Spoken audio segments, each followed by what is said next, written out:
దివ్యాంగుల అభివృద్ధికి 3% 8,85,000, మురికివాడల అభివృద్ధికి 40% 118 లక్షలు.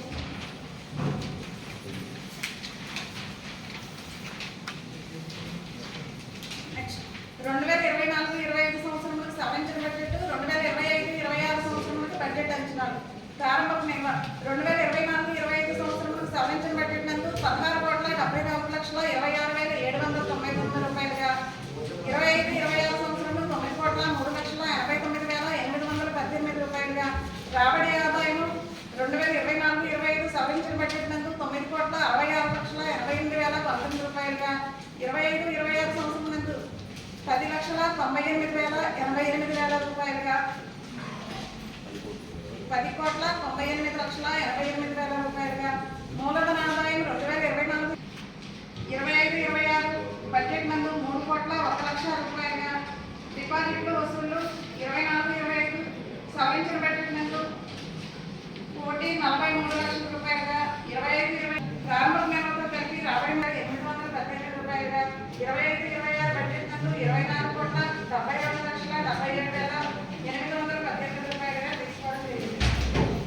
రాబడి వ్యయం 2024-25 సవరించిన బడ్జెట్ నందు 8,02,00,000 రూపాయలుగా, 9,11,85,000 రూపాయలుగా.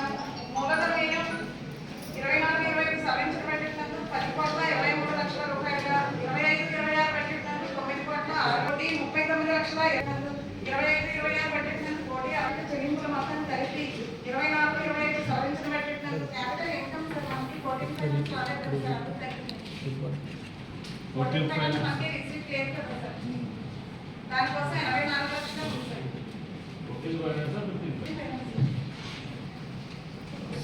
ఇది ఏమున్నాయండి మన దగ్గర ఇప్పుడు అమౌంట్ ఏమైనా ఉన్నాయి డిపాజిట్స్ మన దగ్గర? ఇందులో మీరు ఏమేమి చూపించారు? 84 లక్షలు కాదు, మీరు మీ 84 లక్షల్లో ఇప్పుడు మీరు ఏమేమి చూపించారు?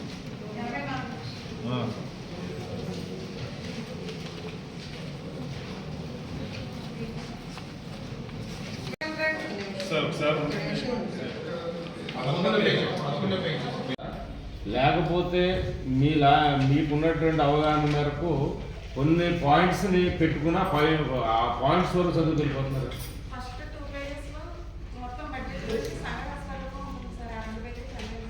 ఓకే, వాళ్ళు అడిగేది ఏంటంటే మీరు చెప్పేటువంటి చదివే పేజీ ఏదైతే ఉందో, నేను 1వ పేజీ చదువుతున్నాను చూడండి అని చెప్పారనుకోమ్మా, ఆ 1వ పేజీ వాళ్ళు అందరూ చూసుకుంటారు. అలాగే వరుసగా చదువుకు వెళ్ళిపోతే అన్ని పేజీలు వరుసగా చూసుకుంటారు సహజంగా. కంప్లీట్ అయిపోయిన తర్వాత వాళ్ళు ఏదైనా అడగాలనుకున్నప్పుడు పలానా పేజీలో పలానా హెడ్ మీద మాకు ఈ డౌట్ ఉంది అని చెప్పని మాట్లాడినప్పుడు దాని మీద మీరు ఎక్స్ప్లెయిన్ ఇస్తే పూర్తిగా కూడా దానికి అవగాహన అవుతుంది. మీరు చదువుతుంటున్నప్పుడు ఏ పేజీలో ఉన్నారో, ఎక్కడ చదువుతున్నారో ఏంటంటే అందరూ కన్ఫ్యూజ్గా ఉన్నారు. కాకపోతే చెప్పడం బాగోదు, ఏంటి కనిపించట్లేదో నాకు అనుకుంటారేమో, లేకపోతే తెలియదు అనుకుంటారేమో అని ఎవరి మట్టి కానీ ఫీల్ అవుతుంది చెప్పడానికి. నిజం చెప్తాను, నేను కూడా అట్లా ఫీల్ అయ్యాను. ఏంటంటే వాటర్ వర్క్స్ తోటి మనం చేస్తున్నాం. ఎందుకంటే బోర్ల ద్వారాగా వెళ్ళేటువంటి వాటర్ ఏదైతే ఉందో దాంతో తాగటానికి చేయటానికి ఇబ్బంది అవుతుంది. దట్ రెండోది ట్యాంకర్స్ ద్వారాగా పంపిస్తున్నాం మనం చాలా ప్లేస్ అవుతుంది. నేను ఈ మధ్యకాలంలో తెలుసుకుంటే ట్యాంకర్స్ ద్వారాగా పంపిస్తున్నప్పుడు మనకి ఎంత ఖర్చు అవుతుంది, ట్యాంకర్ ద్వారా పంపిస్తున్నాం, ట్యాంకర్ ద్వారా పంపించేటువంటి వాటర్కి ఎంత ఖర్చు అవుతుంది. అదే మనం పైప్ లైన్ వేసేసుకుంటే కనుక ఎంత ఖర్చు అవుతుంది. పైప్ లైన్లు వేసేసుకుంటే ఏమవుతుందంటే శాశ్వతంగా అది వాటర్ వెళ్ళిపోతుంది, మన అదనపు ఖర్చు ఉండదు. ఒకసారి పెడతాం, 10 లక్షలు పెట్టచ్చు, 5 లక్షల రూపాయలు పెట్టచ్చు, దాంతో వెళ్తుంది. కానీ మనం నిన్న కొబ్బరికాయ కొట్టి చేసినటువంటిది ఏదైతే ఉందో ఆ ప్లేస్లోకి దాన్ని మనం 7 లక్షల రూపాయలు ఎందుకు పెట్టాం, రెండు కలిపి 431, 3 దానికి 770. మనం దాన్ని ట్యాంకర్ ద్వారా పంపించడానికి ఎంత ఖర్చు అవుతుందండి దానికి? ట్యాంకర్స్ ద్వారా అండి. ఎవరది? ట్యాంకర్ల ద్వారా వాటర్ అంతా ఎంత ఖర్చు పెడుతున్నాం? మంత్లీ 1 lakh ట్యాంకుల ద్వారా ఖర్చు పెడతాం. ఒక్కొక్క ఏరియాకి 1 లక్ష రూపాయల 4 lakhs మొత్తం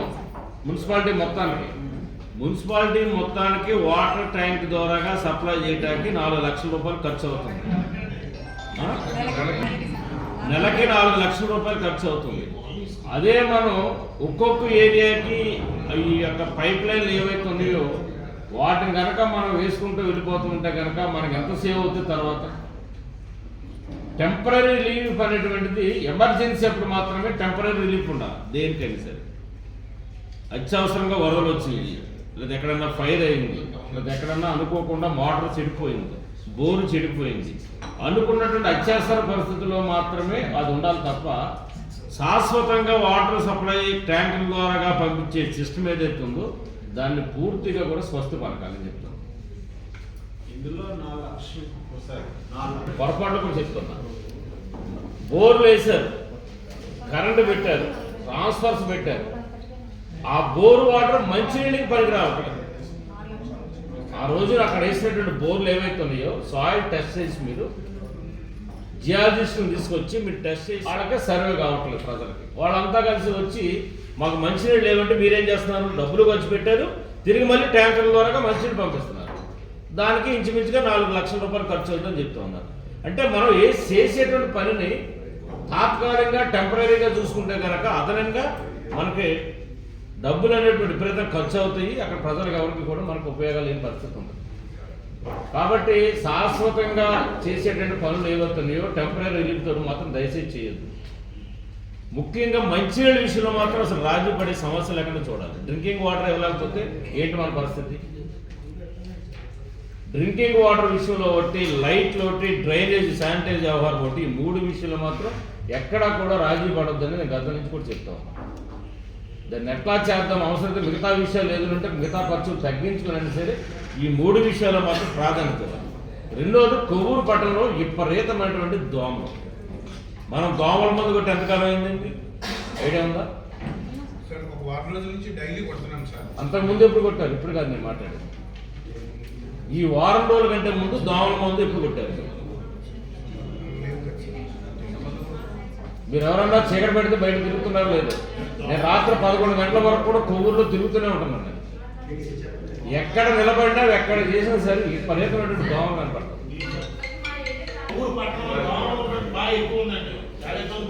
సార్ నేను అనేది దోమలు ఉంటాయని సంగతి నాకు తెలుసు. ఎక్కడ లేని జిల్లాలో ఉమ్మడి పశ్చిమ గోదావరి కొవ్వూరులోను భీమవరంలో ఉన్నంత దోమలు ఎక్కడ ఉండవు. నేను కాదనట్లేదు. అందుకనే దాని నిర్మూలన కోసం మనం తగు చర్యలు తీసుకోవడం నా విజ్ఞప్తి. దోమలు ఎక్కువ ఉంటాయి కదని చెప్పని మనం దాన్ని ఏం చేయకుండా వదిలిపెట్టలేం కదా. అది నేను అడిగేదండి. దోమలు ఎక్కువ ఉన్నాయి కాబట్టి దాన్ని నిర్మూలించడం కోసం మనం ఎటువంటి చర్యలు తీసుకోవాలన్న దాని గురించి మాట్లాడుతున్నాను. డ్రైనేజ్ ఎప్పుడైతే మీరు శానిటైజేషన్ బాగా చేసి డ్రైన్ శుభ్రం చేసి చెత్త ఎక్కడ ఇబ్బంది లేకోకుండా ఎక్కువ ఎంత చేయగలిగితే దోమలంతా తగ్గించుకోవచ్చు. అది ఒక పార్ట్. రెండో పార్ట్ వచ్చేసరికి మనం దోమల మందు సాధారణంగా మనం ఎంతకాలం ఒకసారి కొడుతున్నాం దోమల మందు మనకున్న. ఎందుకంటే మనం దోమలు ఎక్కువ కాబట్టి రెగ్యులర్గా వాటిని మనం నిర్మూలన చేయడం కోసం తీసుకోవాల్సినటువంటి చర్యలు కానీ జాగ్రత్తలు కానీ ఏవైతే తీసుకోవాలో వాటి మీద మాత్రం దృష్టి పెట్టండి. మంచినీరు, శానిటేషన్తో పాటు దోమలది, లైట్లు, ఇవి చాలా ఇంపార్టెంట్. అదొకటి దృష్టిలో పెట్టుకోండి దయచేసి. ఓపెన్గా కొట్టినట్టు సభ్యులు చెప్పినట్టు కన్నా డ్రైన్లోనే మనం కొట్టేటువంటిది ఉంటుంది.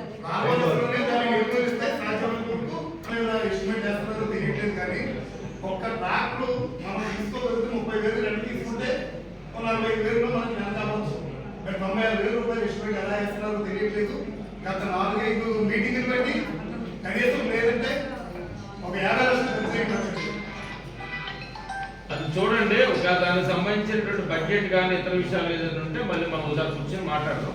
హౌస్ సంబంధించి ఇళ్ళు ఏవైతే కొత్తగా కనుక ఇప్పుడు ఇళ్ళు కట్టుకున్నటువంటి వాళ్ళు మన మున్సిపాలిటీ పరిధిలో ఎవరైనా ఉంటే కనుక 2,50,000 రూపాయలు వాళ్ళు ఇల్లు కట్టుకోవడానికి ఇవ్వడం జరుగుతుంది. 1,00,000 రూపాయలు మాత్రం మహిళలు, డ్వాక్రా మహిళలు ఎవరైతే ఉన్నారో ఇక్కడ మన మెప్మా అంటారు మన మున్సిపాలిటీలోను, ఆ యొక్క సభ్యులు ఎవరైతే ఉన్నారో వాళ్ళకి 1,00,000 రూపాయల వరకు కూడా బ్యాంకు నుంచి ఇచ్చేటువంటి పరిస్థితి వస్తుంది. దాంతో 3,50,000 రూపాయలు ప్రస్తుతానికి ఇల్లు కట్టుకునేటువంటి వాళ్ళకి ఇస్తుంది ప్రభుత్వం. దానికి సంబంధించినటువంటి ఇప్పుడు మనం మున్సిపాలిటీలో ఇప్పుడు సంబంధిత అధికారులు 250 ఇళ్ళు ఐడెంటిఫికేషన్ చేశారు. ఇక్కడ ఉన్నటువంటి సభ్యులు కానీ మీ పరిధిలో కానీ మీ కౌన్సిలర్గా మీరు ఉన్నారు కాబట్టి మీ వార్డు ఏరియాలో కానీ ఇంకేమైనా కొత్తగా ఇళ్ళు ఏమైనా కనుక మీరు ఇచ్చినట్లయితే సంబంధిత అధికారులకు మీరు ఇచ్చినట్లయితే అవి కూడా పెట్టిద్దాం. ఎంతమంది ఇల్లు కట్టుకుంటారంటే అంతమంది కూడా ఇద్దాం. ఇందులో లిమిటేషన్ ఏం లేదు. ఎంతమంది లబ్ధిదారులు ఇల్లు కట్టుకుంటారంటే కూడా అందరూ కూడా ఇద్దాం.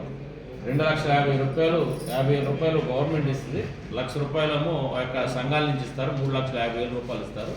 అట్లాగా చూడండి. దీంతో పాటు ఇప్పటికే రాష్ట్ర ప్రభుత్వం ప్లాన్ చేస్తూ ఉన్నారు. పట్టణాల్లో వచ్చేసరికి ఇళ్ల స్థలాలు ఎవరికైతే లేనటువంటి వాడు ఉన్నారో వాళ్ళకి పట్టణాల్లో వచ్చేసరికి 2 సెంట్లు, గ్రామాలకు వచ్చేసరికి 3 సెంట్లు స్థలాలు కూడా సేకరించి ఖచ్చితంగా కొత్తగా ఇళ్ళు నిర్మాణం చేయాలని చెప్పిన ఒక ఆలోచన ఉంది. అది కొంచెం ఆల్రెడీ ఇప్పటికే మన మధ్యకాలంలో క్యాబినెట్లో కూడా జరిగినటువంటి క్యాబినెట్లో కూడా నిర్ణయాలు తీసుకున్నారు. సాధ్యమైన తొందరలో అవి కూడా చేస్తారు. కాబట్టి ఆ హౌసింగ్ అనేటువంటిది ఇచ్చారు కాబట్టి దాన్ని సభ్యులు దృష్టిలో పెట్టుకుని మీ పరిధిలో మీకున్నటువంటి వాటర్స్ ఎవరైనా ఉన్నట్లయితే కనుక దయచేసి అవి కూడా దృష్టిలో పెట్టుకోవాలని చెప్పని కోరుతాను. ఇంకేదైనా విషయాలు ఉంటే